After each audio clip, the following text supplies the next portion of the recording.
বিরতির পর স্বাগত। গভীর সমস্যার মুখে এবার রয়েছে পাকিস্তান, কারণ আর্থিক অবস্থা আরো ভেঙে পড়ছে। সে জায়গায় সে দেশে ঘোর আর্থিক সংকটের সম্মুখীন চীনের পরম বন্ধু পাকিস্তান। লক্ষণীয়ভাবে কমছে জিডিপি, হ্রাস বৈদ্যুতিক মুদ্রার সঞ্চয়, ক্রিপ্টো মুদ্রার লেনদেন এবং ব্যবসাকে বৈধ করার পরিকল্পনায় ইসলামাবাদের। বিস্তারিত জানবো, টেলিফোন লাইনে যুক্ত হয়ে গেছে প্রতিনিধি বিশ্বজিৎ দেব। বিশ্বজিৎ দা, ঠিক কি জানতে পারছো? বুঝতে হবে যে ক্রিপ্টো কারেন্সি বিষয়টা কি।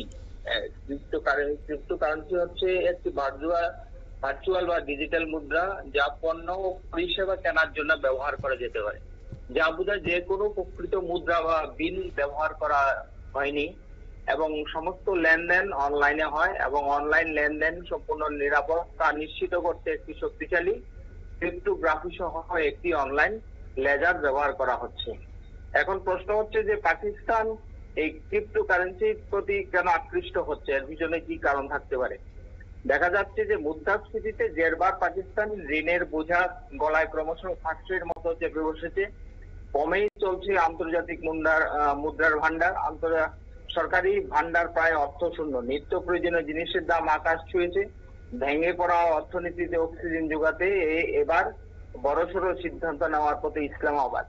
নিদারুণ আর্থিক সংকটে থাকা পাকিস্তানের তাতা হয়ে দাঁড়াতে পারে ক্রিপ্টো কারেন্সি, এমনটাই মনে করছে সেখানে প্রধানমন্ত্রী শাহবাজ শরীফের সরকার। দীর্ঘদিনের অর্থনৈতিক সংকট কাটিয়ে উঠার লক্ষ্যে পাকিস্তান সরকার ক্রিপ্টো মুদ্রার বা ক্রিপ্টো কারেন্সির বেচা কেনাকে বৈধ করার সিদ্ধান্ত নিয়েছে। নিদারুণ অর্থ সংকটে থাকা পাকিস্তানের তাতা হয়ে দাঁড়াতে পারে এই ক্রিপ্টো কারেন্সি।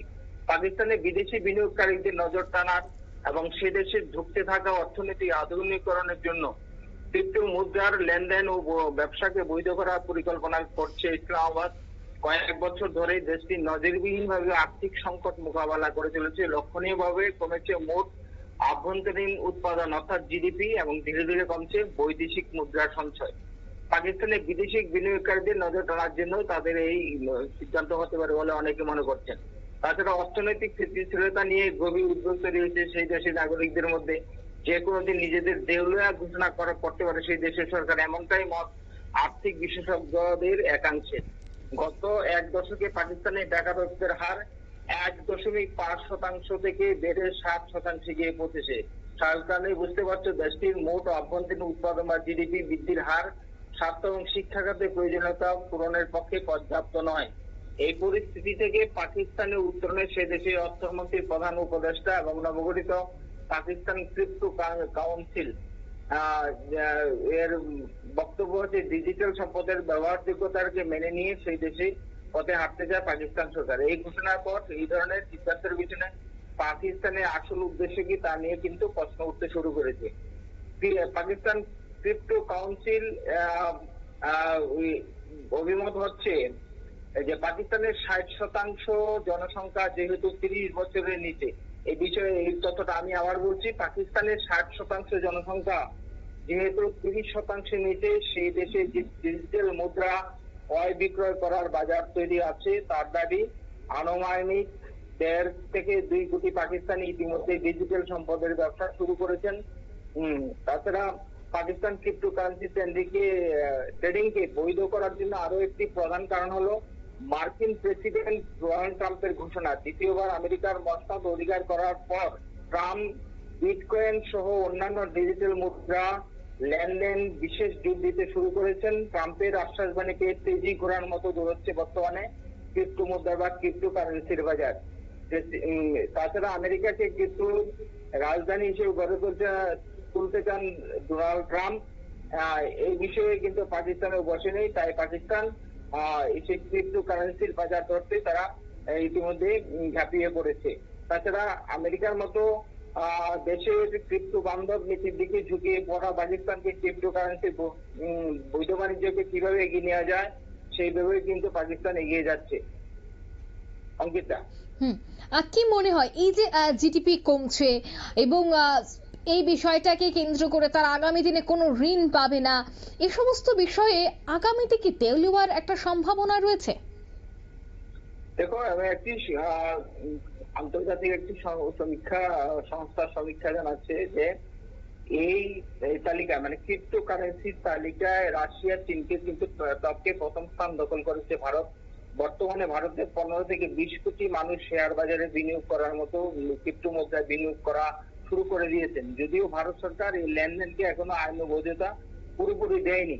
লেনদেন বেআইনি না হলেও যারা এর সঙ্গে যুক্ত মুদ্রা বেচার লভ্যাংশের উপর 30% কর দিতে হয় সরকারকে।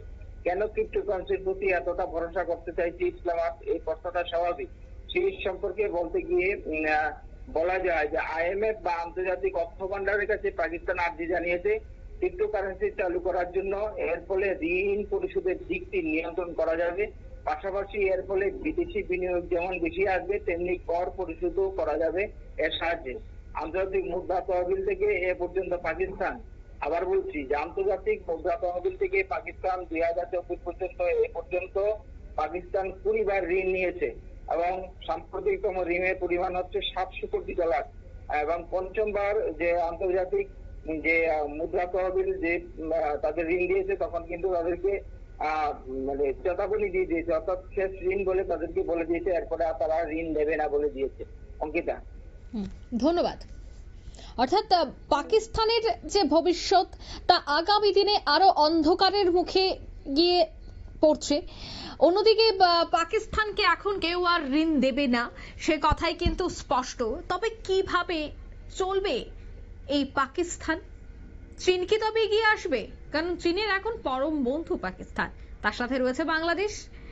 তবে সেক্ষেত্রে পাকিস্তানকে এবার আর্থিক সাহায্য করে পাকিস্তানকে জীবনযাত্রার মান ঠিক রাখতে কতটা এগিয়ে আসে চীন সেটাও কিন্তু দেখার।